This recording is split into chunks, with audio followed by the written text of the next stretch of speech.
Muy buenas tardes, qué agradable, qué bendición poder estar en esta hora de la tarde a través de este medio para darle la gloria a nuestro Dios y para bendecir nuestras vidas.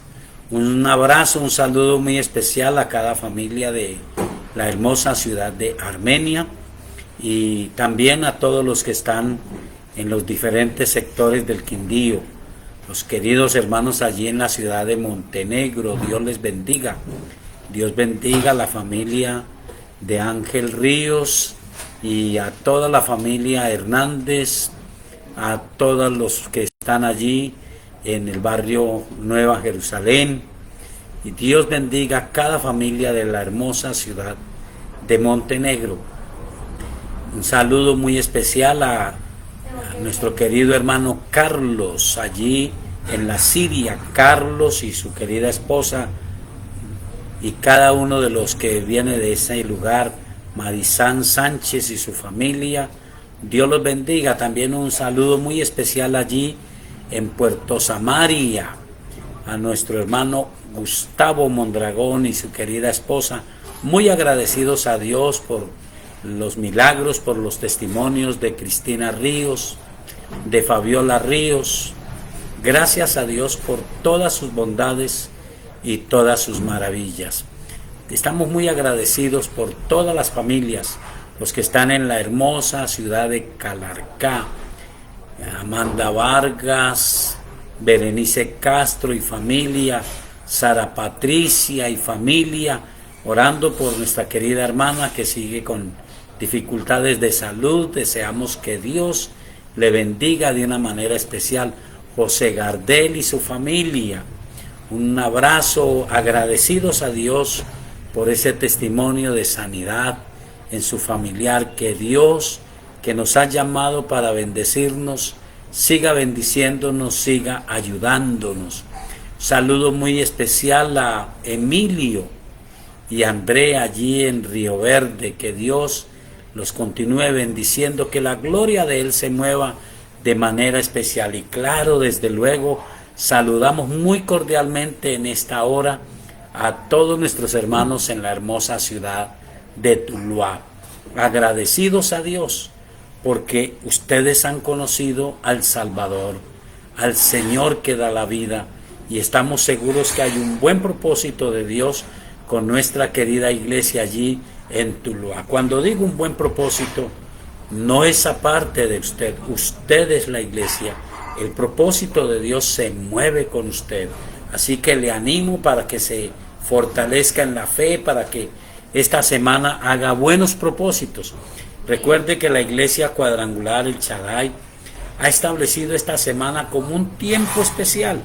Vamos a tomar un tiempo de gracia, de misericordia, para buscar la presencia de Dios el día miércoles y día jueves 9:30 de la mañana, una celebración muy especial en nuestra sede del barrio Providencia.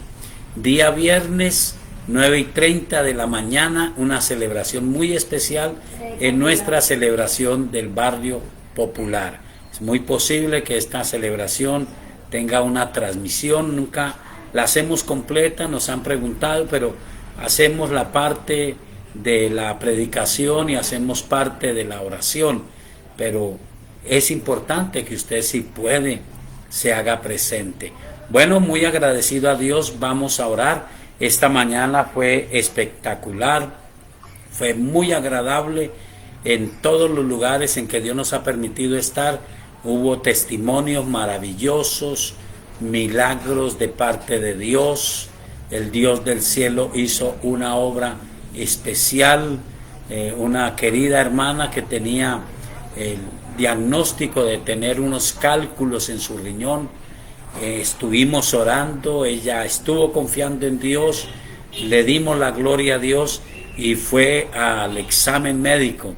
Hicieron los exámenes y el médico, sorprendido, dice: ya no hay necesidad de intervención, no hay ningún cálculo. Nosotros sabemos que fue el Todopoderoso. Y gracias a nuestra hermana que dio testimonio y que dio esa satisfacción a su alma, de decir, tengo un Dios que me cuida, tengo un Dios que me oye. Igual escuchamos a José Gardel decir de una familiar suya que tenía un diagnóstico, la nuera de él, que tenía una enfermedad, que tenía una crisis de salud fuerte, pero Dios obró en su misericordia. Y pudiese pasar este tiempo contando maravillas, pero usted mismo, el que me escucha en esta hora, puede ser testigo de las bendiciones y de las maravillas que el Dios del cielo hace. Te invito a orar en esta hora. Soberano Dios, en el nombre del Señor Jesucristo, venimos ante tu presencia para darte gracias. Gracias, Señor, porque como dijese el apóstol Pablo, lo del Evangelio no se hizo en ningún rincón. Toda la gente, al menos en Latinoamérica, en parte de Europa, en todos los calendarios en el occidente, certifican que tu nacimiento fue un hecho histórico, que tu vida fue una realidad, que tu muerte fue una realidad, y por los hechos, por las obras, Señor, sabemos que tu resurrección fue una realidad. No esperaremos al domingo, estamos en el relato histórico, pero sabemos que tu resurrección fue a los 3 días de la crucifixión, porque dice la Escritura, era imposible que la muerte te retuviera a ti, el autor de la vida. Pero estabas allí en lo profundo de los abismos, dando testimonio, alentando el corazón de los que murieron en la expectativa de la fe, alentando el corazón de los que esperaban al Mesías, diciéndoles que tú eres el Mesías. Y como dice tu palabra, llevando cautiva la cautividad, nos llevaste al seno, al paraíso del Dios del cielo, y ahora hay un lugar allí para todos los que mueren en Cristo. Gracias, Señor, porque se sigue predicando tu palabra, tú sigues siendo el mismo ayer y hoy y por los siglos. Sigues obrando misericordia, y yo te ruego, Señor, en el nombre del Señor Jesucristo, que toda persona que está escuchando esta predicación de tu palabra, todo el que a través de esta red está conectado, y si tiene un problema de salud, reciba el toque sanador del Dios del cielo, en el nombre del Señor Jesucristo. Ato todo espíritu de enfermedad, toda dolencia, ordeno que desaparezca.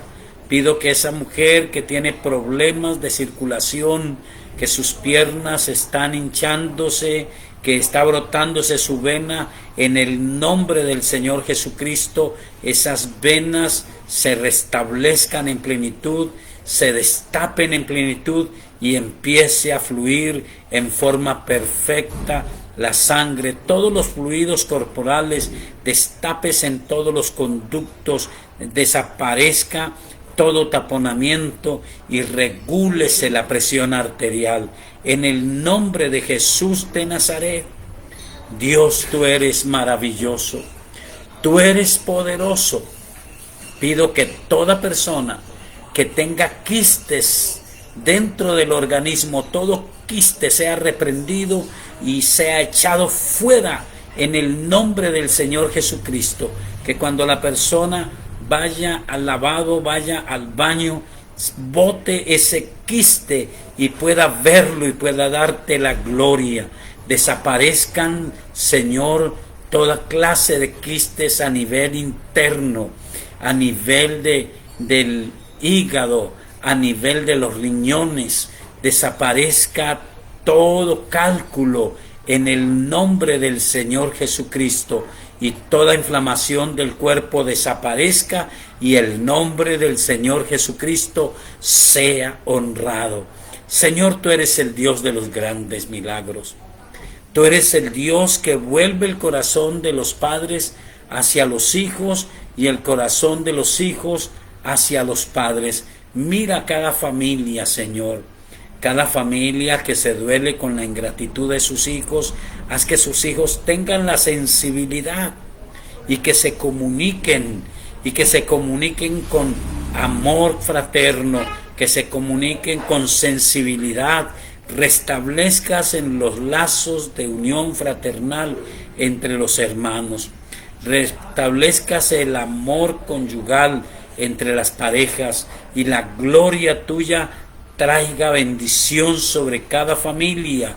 En el nombre de Jesús de Nazaret, pido que la mano poderosa de Dios obre cambios radicales en cada hogar, y que la paz de Dios, que sobrepasa todo entendimiento, llene los corazones en esta tarde, en el nombre de Jesús de Nazaret.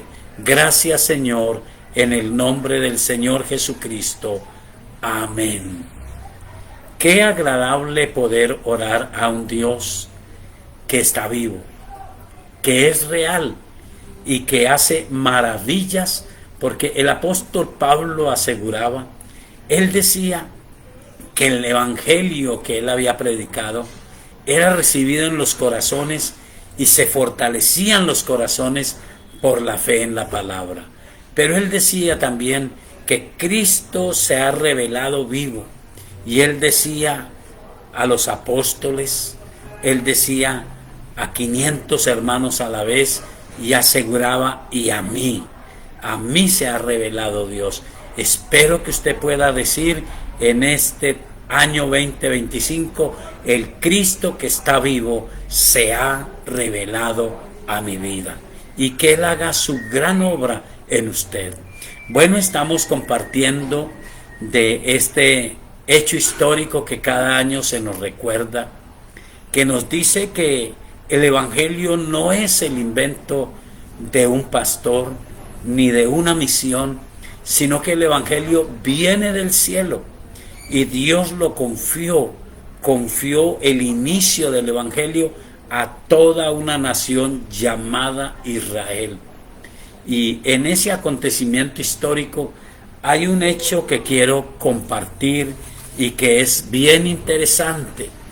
El día de la entrada triunfal de Jesús a Jerusalén, en los momentos en que cientos de personas alababan a Dios, le daban la gloria al Todopoderoso y levantaban el celo de los fariseos, no solamente estaba sucediendo ese impacto de gloria, sino que había algo que estaba ocurriendo en ciertas personas. Dios es el Dios de las multitudes, pero es el Dios que trata individualmente con cada persona. Mi amable oyente, estamos en el tiempo de las multitudes. Las multitudes están presentes en todas las actividades humanas.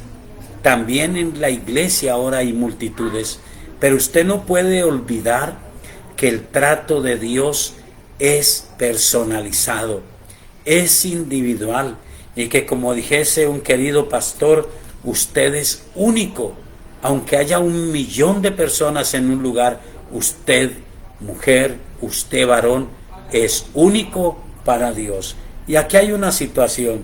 En San Juan capítulo 12, el versículo 20. Dice, había ciertos griegos entre los que habían subido a adorar en la fiesta. Los judíos tenían una manera de aceptar al extranjero. Pero ¿sabe cómo era esa manera? El extranjero tenía, por decirlo así, una oportunidad restringida. Podía acercarse a ciertos lugares, no podía ofrecer los sacrificios, tenía que limitarse por el solo hecho de ser extranjero.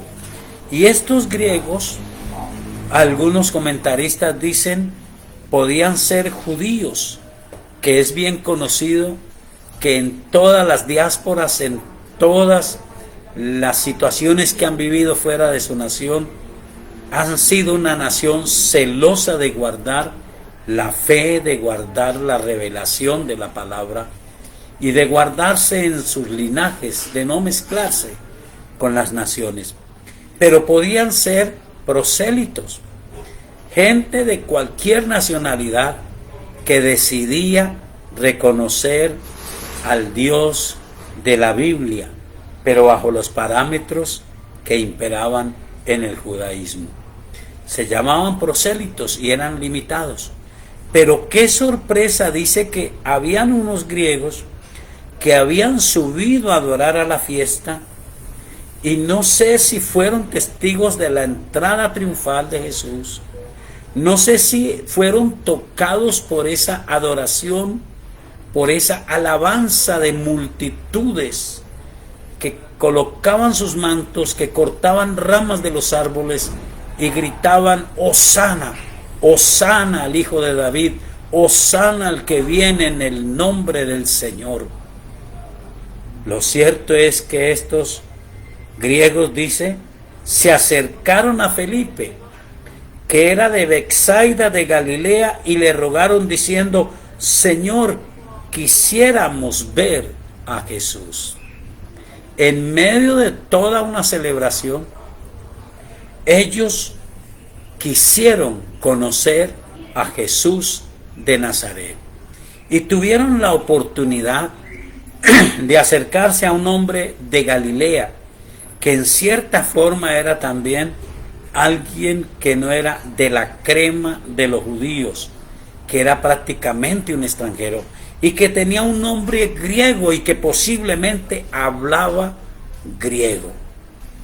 Y este hombre Felipe, que escuchó ese anhelo, esa solicitud: Señor, quisiéramos ver a Jesús, dice, fue y se lo dijo a Andrés. Uno no sabe qué significa, qué puede significar que no tuvo la osadía que tuvo el apóstol Pablo. Recuerda, Pablo, el gran apóstol, creía que el Señor Jesucristo era un impostor, era un falso, y que todo lo que tuviera que ver con Jesús había que exterminarlo. Pero cuando Jesús se reveló a su corazón, esas palabras que salieron de su corazón fueron cumplidas por él. Él dijo: Señor, ¿qué quieres que yo haga? Y él le dijo: entra en Damasco y se te dirá lo que debes de hacer. La Biblia nos enseña que él en Damasco estuvo orando por 3 días.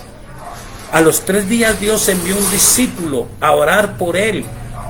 El discípulo oró por él para que fuera sanado, oró por él para que fuera bautizado por el Espíritu Santo y oró por él para bautizarlo como creyente. Enseguida la palabra dice que se esforzaba predicando que Jesús era el Cristo. Enseguida la Escritura dice, las palabras de Gálatas capítulo 1, que cuando Dios se reveló a su corazón, Él no consultó con carne ni sangre. No sé cómo lo verá usted, pero Felipe, primero que todo, fue a consultar a su hermano Andrés. Y ambos fueron y le dijeron a Jesús. La Biblia dice sencillamente, Jesús le respondió diciendo: ha llegado la hora para que el Hijo del Hombre sea glorificado. De cierto os digo que si el grano de trigo no cae en la tierra y muere, queda solo. Pero si muere, lleva mucho fruto. El que ama su vida la perderá, y el que aborrece su vida en este mundo, para vida eterna la guardará. Si alguno me sirve, sígame.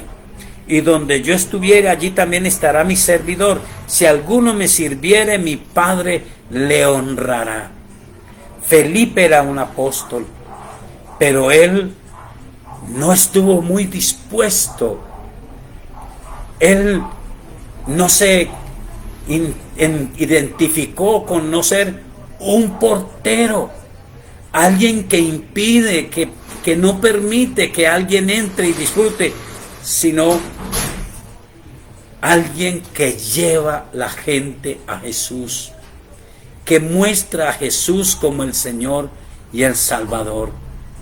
Esto requiere lo que dijo Jesús: entender que nosotros podemos conservar nuestra vida, pero entonces no llevaremos fruto. Pero si perdemos nuestra vida por causa del Señor Jesucristo, la hallaremos. Es como guardarla. Y si servimos a Dios, dice: si alguno me sirve, sígame. Y donde yo estuviere, allí también estará mi servidor. Si alguno me sirviere, mi Padre le honrará. Este hombre llamado Felipe, y siempre sabemos que Dios nos permite ver las circunstancias de los hombres de Dios, no para que nosotros los juzguemos y los critiquemos, sino para que decidamos no cometer el error que ellos cometieron. Te pregunto, mi amado hermano, mi querida hermana, ¿tú eres alguien que facilita que la gente conozca a Dios? ¿O te identificas más con la visión del portero, el que está para decirle a la gente: por aquí no puede, usted no puede, usted no debe, para usted no es? ¿O alguien que puede decir como el apóstol Pablo, aunque Pedro también lo hizo? El apóstol Pablo, en Hechos capítulo 16, dice que encontró un varón llamado Timoteo y se unió a él y lo animó para servir a Dios, y salieron a predicar el evangelio. Pero en 2 lugares el Espíritu Santo no se lo permitió. Ellos querían anunciar el evangelio y no lo hicieron porque el Espíritu Santo no se lo permitió. Cuando tal vez estaban decepcionados, la Biblia dice que Pablo tuvo una visión de noche. Vio a un varón macedonio diciéndole: pasa y ayúdanos. Y él dice: enseguida entendimos que Dios nos llamaba para servirle en ese lugar. Un hombre rogando. Usted tiene la idea cuántos hombres, cuántas mujeres en la nación están en este momento pensando que su vida no vale la pena, pensando en que no vale la pena buscar a Dios, defraudados, decepcionados, pero que realmente a veces se han encontrado no con predicadores del evangelio, sino con porteros que impiden que la gente se acerque al Señor. Felipe, por misericordia, consultó con su hermano le dijo al Señor, y él dijo: es el momento que entiendan que ustedes me pueden servir, pero para poderme servir tienen que considerar que si el grano no muere, no puede llevar fruto. Si quieren una vida de comodidad, una vida de vanidad, una predicación del evangelio moderna, basada en que el grupo musical de nosotros es mejor, en que somos personas que estamos mejor ubicados, en que somos más, entonces usted se está convirtiendo en un portero. Pero si buscamos a la gente, aunque tengamos que sufrir algo como la muerte al yo, como la muerte a una vida de comodidad, perderemos nuestra vida, pero la esconderemos, la guardaremos en Dios. Pablo llegó allí y entonces lo primero que ve es un éxito. Va a un lugar, predican el evangelio y una mujer que Dios toca hace su decisión por Jesucristo. Pero luego ven aparentemente una bendición. Una mujer con un espíritu inmundo anda detrás de ellos dando voces y diciendo: estos hombres son siervos del Dios Altísimo, ellos les predican el Evangelio. Pero Pablo sabía la sutileza. Él sabía que tan pronto ellos se fueran, esta mujer iba a seguir predicando su demoniera, exaltando a su Señor, que no es otro que ese viejo adversario que quiere sentarse en el trono de Dios y hacerse pasar por Dios. Y un buen momento volteó a ese espíritu inmundo y le dijo: te reprendo en el nombre del Señor Jesucristo, te mando que salgas de ella. Y el demonio salió. Y eso le valió que los tomaran, los detuvieran, los acusaran, los azotaran, los hirieran, porque la Biblia dice que tenían heridas, y los llevaran a la cárcel. Alguien dice, no es exactamente, no hay una confirmación bíblica, pero alguien dice que 2 razones habían para que Pablo y su compañero pudieran orar y cantar alabanzas a Dios, estando heridos, estando metidos en el calabozo más profundo, con los pies en el cepo, sin movimientos y heridos. Hasta ese momento no habían recibido ningún remedio, pero alguien dijo que había 2 razones. Primero, la satisfacción de que estaban sirviendo a Dios. Y segundo, esta es una especulación, pero la mayoría aseguran, Pablo estaba feliz porque él vio el rostro del hombre que le dijo en sueños: pasa a Macedonia y ayúdanos. Y él no vio un hombre corriendo hacia él, vio un hombre obedeciendo sumiso a los sumos sacerdotes, metiéndolos en lo más profundo y poniéndole los pies en el cepo. Y él decía: este es. Entonces él y su compañero alababan y cantaban a Dios, y los presos los oían. Eso está en el libro de los Hechos, en el capítulo 16, y dice en el capítulo 20, el versículo 25: pero a medianoche, orando, Pablo y Silas cantaban himnos a Dios, y los presos los oían. No los oían solo los presos, los escuchó Dios. Hubo una especie de terremoto, las puertas de la celda se abrieron, las cadenas de los presos cayeron, pero cayeron las vendas del corazón del carcelero.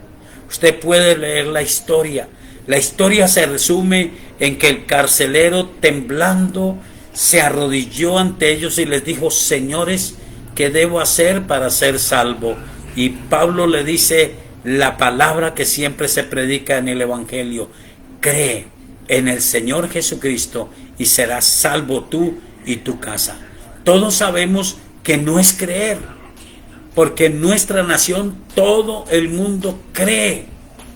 La palabra determina que es creer en el corazón y confesar con la boca que Jesús es el Señor. El carcelero los saca del cepo, los saca de la cárcel, los saca de ese lugar y les lava las heridas, los lleva a su casa, les coloca la mesa, es decir, los atiende, y ahora él está en la expectativa con toda su familia, oyendo la palabra de Dios. Y cuando ellos los invitan a recibir a Cristo, la Biblia dice que se alegró él y toda su casa de recibir a Jesucristo como Señor y como Salvador, y se bautizaron como creyentes en el Señor Jesucristo. Vale la pena que nosotros hagamos un propósito. El mundo está hoy recordando que hace ya casi 2000 años, o algo más de 2000 años, si está exacta la cuenta, que Jesús de Nazaret entró triunfal en Jerusalén. Pero la gente no entendió. Cumplió, decíamos en esta mañana, esa profecía bíblica. oyendo no oyeron, viendo no vieron, no percibieron, no permitieron que Cristo entrara a su corazón y no pudieron cambiar como Dios quiere que cambiemos. Te invito a que lo hagas diferente, a que si no le has servido a Dios, si has sido un portero, si has sido alguien que se ha parado en la puerta de la salvación y le has dicho a tu misma familia, usted no puede, usted aquí no entra, ahora cambie la actitud y ahora lleve a todos los que pueda a conocer al Señor Jesucristo. Imposible de hacer sin la presencia de Cristo y sin la ayuda del Espíritu Santo. Pero estoy aquí para ayudarte a reconocer a Jesús y para pedir al Espíritu Santo que te ayude, que te conviertas en alguien que le sirve a Dios. Ora conmigo.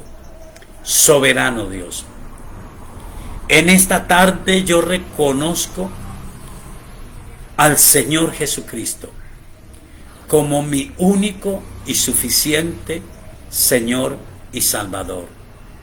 Señor Jesucristo, perdóname, límpiame de todos mis pecados con tu sangre preciosa. Señor, escribe mi nombre en el libro de la vida y no dejes que sea borrado jamás.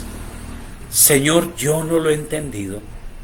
Muchas veces no me he dado cuenta que no estoy actuando como el hombre, como la persona que puede llevar a otros a Cristo, sino que me he parado como un portero para impedir que entren. Yo quiero hacerlo como tú quieres. Quiero gozarme, alegrarme de ver que otros creen en ti. Aunque parezca que me están atacando, yo lo quiero lograr. Espíritu Santo de Dios, ayúdame, ayúdame Espíritu Santo, en el nombre del Señor Jesucristo. Amén. Si hiciste esta oración, nuestra invitación es a que nos permitas ayudarte en la vida espiritual. Comunícate al WhatsApp 315-458-9562. Uno de nuestros coordinadores se comunicará contigo, te ayudará en lo que tiene que ver con la vida espiritual. Ahora, con el favor de Dios, vamos a continuar con la parte de nuestro programa Biblia Abierta. Respuestas de Dios a las preguntas razonables. Buenas noches. La primera pregunta dice, Dios, ¿por qué respaldó esta clase de oración? La que está en Segunda de Reyes, capítulo 2, del verso 23 al 25. Segunda de Reyes, capítulo 22. Y la pregunta es, ¿por qué Dios respaldó esta clase de oraciones? Ya lo voy a encontrar. Segunda de Reyes, Capítulo 2, verso 23 al 25. capítulo ¿qué? 22. Segunda de Reyes, capítulo 22.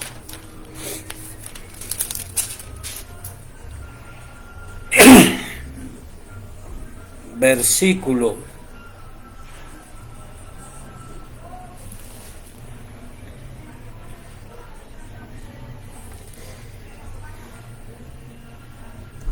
Yo creo que eso está mal. Dice, Segunda de Reyes, capítulo 2, verso 23 al 25. Capítulo 2. Verso 23 al 25. Segunda de Reyes, capítulo 2, verso 23 al 25. Dice, después subió de allí a Betel, y subiendo por el camino salieron unos muchachos de la ciudad, y se burlaban de él diciendo, calvo sube, y mirando él atrás los vio y los maldijo, en el nombre de Jehová, y salieron 2 osos del monte y despedazaron de ellos a 42 muchachos. De allí fue al monte Carmelo y de allí volvió a Samaria. Este es uno de los primeros sucesos en los cuales se muestra el respaldo de Dios para Eliseo. Y no es una disculpa. Recuerde, Dios nos muestra los aciertos y los desaciertos de su pueblo, y leímos en 1 Corintios capítulo 10 hace unos pocos días que todas estas cosas le sucedieron a ellos como ejemplo para amonestarnos a nosotros. Hay un poder en la boca. La Biblia dice que el poder de la vida y de la muerte están en la lengua, y el que la ama comerá de sus frutos. Especialmente una persona llamada por Dios.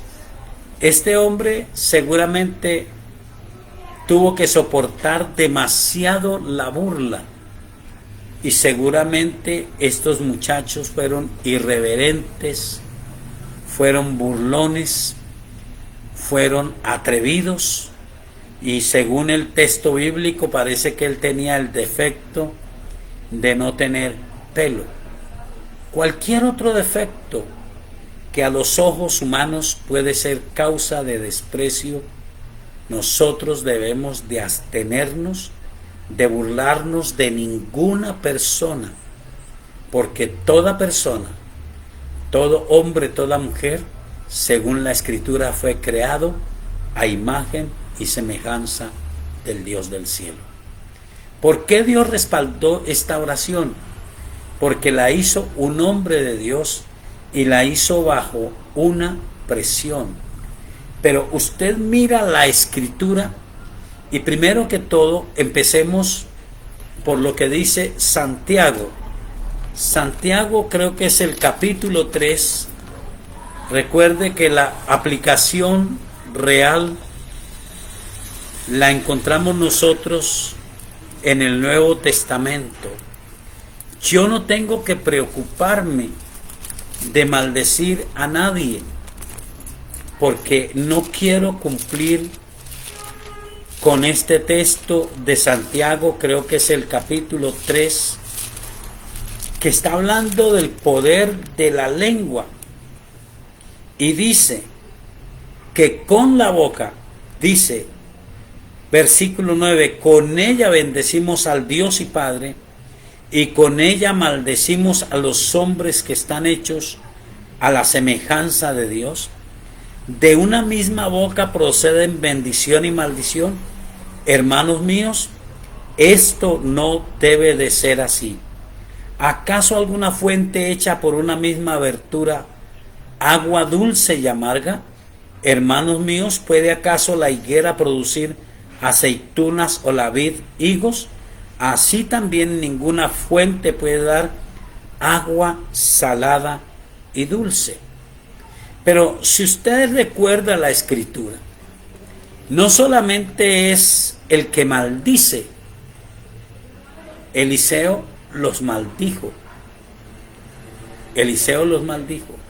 La Biblia dice que llamar a un hermano necio, que llamar a un hermano fatuo o inútil, incapaz, incompetente, cuando es un servidor de Dios, se me cuenta a mí como si yo estuviera maldiciendo. Alguien se puede aterrar de esa oración. Vuelvo y repito, tal vez cansaron al extremo a Eliseo, lo siguieron, se burlaron de él, hasta que él, en un momento de impaciencia y bajo la ley, volteó hacia ellos, los maldijo, y Dios permitió que salieran unos osos del bosque. Y mire, asombroso, no era un muchacho, porque si nada más murieron 42, ¿cuántos serían? Hicieron toda la serie, lo llamarían hoy bullying, asonada contra Eliseo. no se una a la mayoría para despreciar a los servidores de Dios. Porque yo no necesito maldecir a nadie. La unción que hay en mí, la dignidad del llamamiento con que Dios me ha revestido es suficiente para dar una respuesta a mis avergonzadores. Yo me mantendré confiando en la palabra de Dios. Y estoy hablando para usted, si tiene la situación de que personas se burlen, hagan alianza para menospreciarle. Pero encontramos un mandato más directo del Señor, más fuerte, más firme y más diciente en el Evangelio de San Mateo, en el capítulo 5. Evangelio de San Mateo, el capítulo 5, es un mandato más directo del Señor. Recuerde que Eliseo estaba bajo la ley y los mandamientos eran otros, firmes, radicales, pero Cristo Jesús trajo a luz la vida y la inmortalidad. La ley vino por medio de Moisés, pero la gracia y la vida por medio del Señor Jesucristo. Mateo capítulo 5 dice lo siguiente. Oísteis que fue dicho, Mateo 5:43, amarás a tu prójimo y aborrecerás a tu enemigo. Pero yo os digo, amad a vuestros enemigos, bendecid a los que os maldicen, haced bien a los que os aborrecen, y orad por los que os ultrajan y os persiguen, para que seáis hijos de vuestro Padre que está en los cielos, que hace salir su sol sobre malos y buenos, y que hace llover sobre los justos e injustos.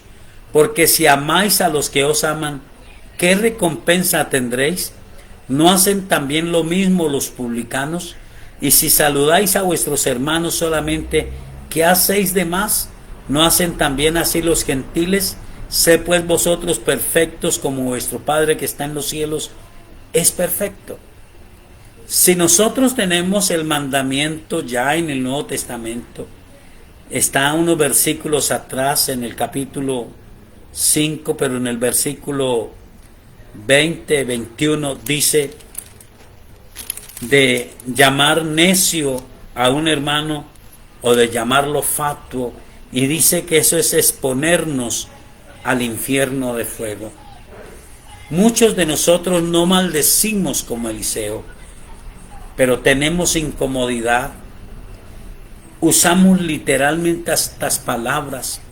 Y el Señor del cielo dice, cuando vengas a presentar tu ofrenda y sepas que has ofendido a tu hermano, reconcíliate, deja tu ofrenda allí. Él no dice, yo rechazo esa ofrenda, porque estamos bajo la gracia. Pero dice, para que sea bendición, para que sea recibida en plenitud, ve, reconcíliate con tu hermano. Y entonces ven y presenta tu ofrenda.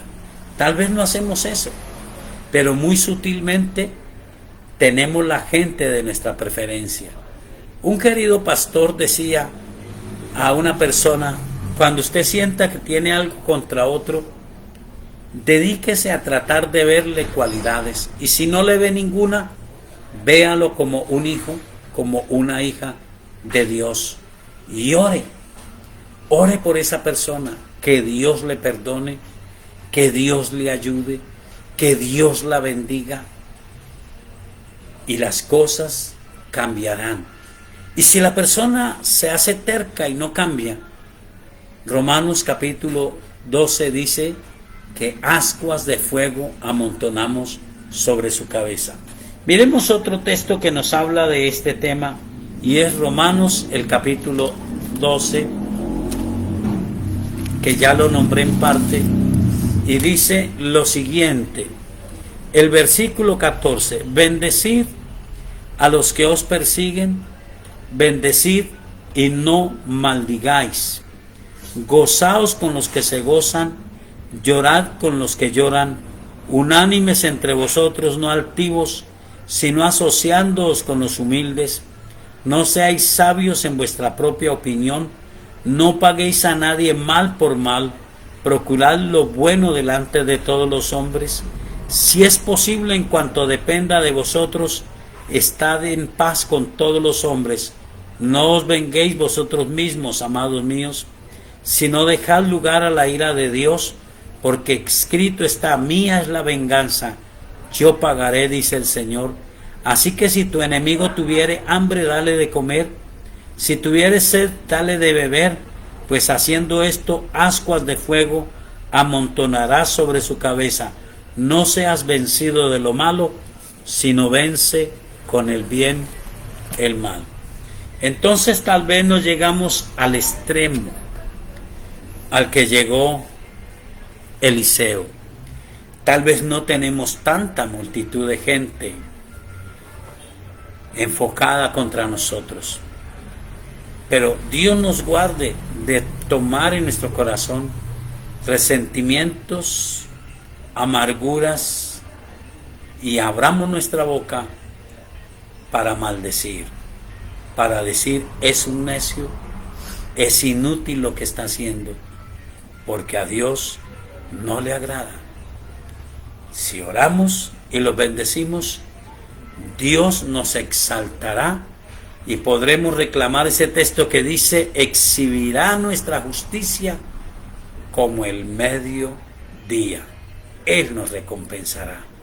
Así que Dios te bendiga, y espero que no te asombres de lo que hizo Eliseo, pero que tengas cuidado si en tu corazón hay personas a las que has llamado necio o necia o inútil, incompetente, y son hombres y mujeres de Dios. Espero haber contestado la pregunta. La segunda pregunta dice: ¿por qué Moisés actuó de esta manera? Éxodo 32, verso 19 y 20. Qué interesante, me están dando hoy los textos bíblicos, y eso es una preciosa oportunidad. Éxodo, ¿qué? Perdón. Capítulo 32. Éxodo capítulo 32, versículo 19 y 20. Muy bien, vamos a leer versículos 19 y 20. Y aconteció que cuando él llegó al campamento y vio el becerro y las danzas, ardió la ira de Moisés y arrojó las tablas de sus manos y las quebró al pie del monte, y tomó el becerro que habían hecho y lo quemó en el fuego y lo molió hasta reducirlo a polvo, que esparció sobre las aguas, y lo dio a beber a los hijos de Israel. Esta es la primera historia de una ingratitud marcada del pueblo de Dios. Moisés está por 40 días en la presencia de Dios. Dios de su propia mano ha escrito las leyes en tablas de piedra, y de pronto Dios, que lo sabe todo, le dice a Moisés: dese prisa, baje, porque el pueblo que usted ha traído, un pueblo que mostró un temor, que le dijo a Moisés: nosotros no queremos hablar con Dios porque es terrible lo que vemos, vaya usted y hable por nosotros. El pueblo se ha desenfrenado. Tenían un mal líder llamado Aarón. El pueblo se impacientó. Dijeron: hace muchos días que Moisés no viene, y fueron a ese mal líder y le dijeron: ¿qué hacemos? Mire la explicación que él le da. Y dijo Moisés a Aarón en el versículo 21: ¿qué te ha hecho este pueblo que has traído sobre él tan gran pecado? Y respondió Aarón: no se enoje mi señor, tú conoces al pueblo que es inclinado al mal, porque me dijeron: haznos dioses que vayan delante de nosotros, porque a este Moisés, el varón que nos sacó de la tierra de Egipto, no sabemos qué le haya acontecido. Y yo le respondí, ¿quién tiene oro? Apartadlo, y me lo dieron, y lo eché en el fuego, y salió este becerro.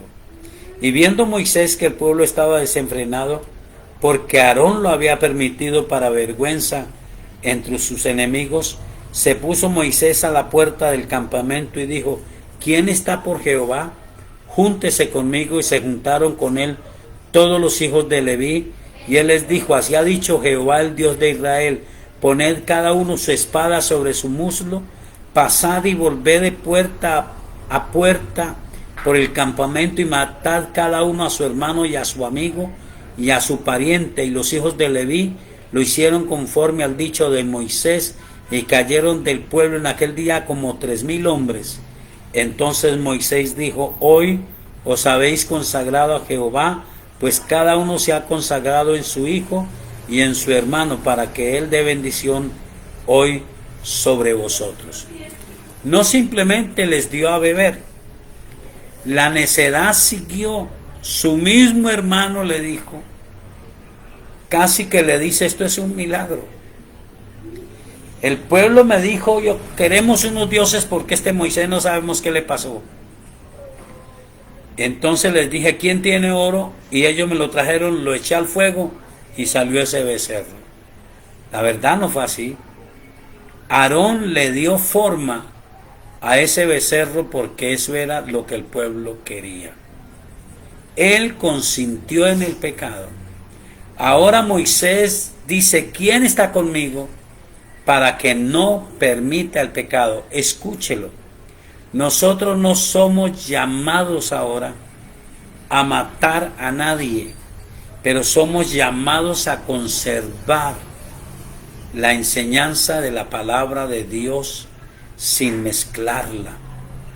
Y tan severo como era en ese tiempo, como lo hizo él a los levitas, y cada uno tomó su espada y mató al que había practicado la idolatría, si hubiera sido su hermano. Así nosotros tenemos que saber esta verdad que está en Primera de Corintios capítulo 10. Estamos en un país, en una nación que tradicionalmente ha sido religiosa, pero que cumple exactamente las palabras del Señor Jesucristo. Este pueblo de labios me honra, pero su corazón está lejos de mí. Y lo que Moisés les quiso dar a entender a ellos, haciéndolos beber los residuos de esos ídolos, oro y plata, que los desmenuzó y los echó a las aguas y se los hizo beber, era esta verdad. Dice versículo 19 de Primera de Corintios 10. ¿Qué digo pues? ¿Que el ídolo es algo? ¿O que sea algo lo que se sacrifica a los ídolos? Un ídolo, en otro texto bíblico dice, un ídolo no es nada. No hay más que un solo Dios y un solo Señor, Jesucristo. Pero mire lo que hay detrás de una idolatría. Usted dice, es mi familiar a quien yo amo, y es muy duro decirle que no siga invocando las ánimas. Es muy duro decirle que no siga invocando su fe. Pero mire lo que dice. ¿El ídolo es algo que sea algo lo que se sacrifica a los ídolos? Antes digo que lo que los gentiles sacrifican, a los demonios los sacrifican y no a Dios. Y no quiero que vosotros os hagáis partícipes con los demonios. No podéis beber la copa del Señor y la copa de los demonios. No podéis participar de la mesa del Señor y de la mesa de los demonios. O provocaremos a celos al Señor. Somos más fuertes que Él. Todo me es lícito, pero no todo conviene. Todo me es lícito, pero no todo edifica. Entonces, los ídolos no son nada, pero el poder que se mueve detrás de cualquier idolatría es ese viejo enemigo de Dios que le fascina sentarse en el lugar de Dios y hacerse pasar por Dios.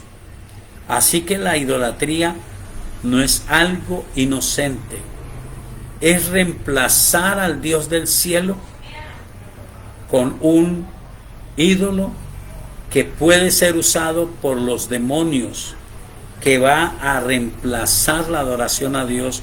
¿Y cuántas personas lo están haciendo? Y pelean y dicen, es que yo también creo en Dios y esto también es para Dios. Y usted que conoce la palabra de Dios, entonces tiene el ejemplo de Moisés. Él no solamente les dio a beber esos ídolos convertidos, desfragmentados en el agua, sino que dijo, esto no se debe de permitir. Y es lo que él aprendió. No tendrás dioses ajenos delante de mí. No te harás imagen ni escultura, porque el día que los llamé no vieron ninguna imagen. No se harán imagen de lo que está en los cielos, ni en la tierra, ni figura humana, ni ninguna figura de ningún ser viviente. Pero la idolatría es eso, una imagen y una escultura, y la gente dice, este es Dios. Muchos dioses y muchos señores, para nosotros un solo Dios y un solo Señor, Jesucristo. Nosotros tenemos el mismo mandamiento de Moisés: no debemos permitir la idolatría, no debemos consentirla, porque Aarón lo permitió y Moisés le dijo, ¿qué le hizo este pueblo para que lo hiciera pecar tan gravemente? Permitir la idolatría es pecar gravemente contra el pueblo que necesita buscar a Dios. Espero haber contestado la pregunta. Amén. ¿Tenemos el espacio para otra pregunta? Pues un joven en un devocional preguntaba que por qué era importante iniciar el tiempo devocional en oración y terminarlo en oración. Es una pregunta sencilla, pero es importante darle la respuesta. ¿Por qué es importante comenzar y culminar? Orando. Porque es un tiempo dedicado a Dios. El iniciar con oración y el terminar con oración es el sinónimo de dedicar a Dios. Por eso nosotros decimos que la bendición suya es despertarse y comenzar el día invocando a Dios, terminar sus actividades e irse a su cama a descansar, pero darle gracias a Dios, agradecer por el día vivido y colocar en sus manos la noche de descanso. Sencillamente significa eso. Dedicar a Dios se hace a través de la oración. Necesitamos decirle, Señor, toma en tus manos esta familia, toma en tus manos esta bendición que tú nos has dado, y mayormente si estamos en un espacio en el que queremos que el Espíritu Santo habla a nuestro corazón y nos revele las verdades que hay en la palabra de Dios. Un libro tan hermoso, tan maravilloso, que cuando no tenemos la presencia del Espíritu Santo es solamente un libro de historias raras, pero cuando tenemos al Espíritu Santo es un libro de vivencias y que cada día trae una frescura, porque es la palabra de Dios que es viva y eficaz. Espero que haya quedado contestada la pregunta. Recuerde que mañana, aunque es ya dentro de la semana histórica, tenemos nuestro programa normal en Sultemaita Radio, 106.9 FM en la ciudad de Armenia. Su programa, La Hora de Poder. Espero verles allí. Oremos a Dios. Señor, gracias por tu palabra. Gracias por la reflexión que nos diste esta noche, por cada persona que se pudo conectar, cada uno de los que lo verán en diferido este programa. Te bendigo, Señor, y te pido que tengamos una noche de descanso agradable y que tu presencia, Espíritu Santo, acompañe a cada persona que escuche este programa, a cada persona que lo escuchó, y que nos concedas una noche de bendición, de descanso para nuestro cuerpo y de gracia tuya para nuestra alma. En el nombre de Jesús. Amén. Dios les bendiga. Una excelente noche para todos.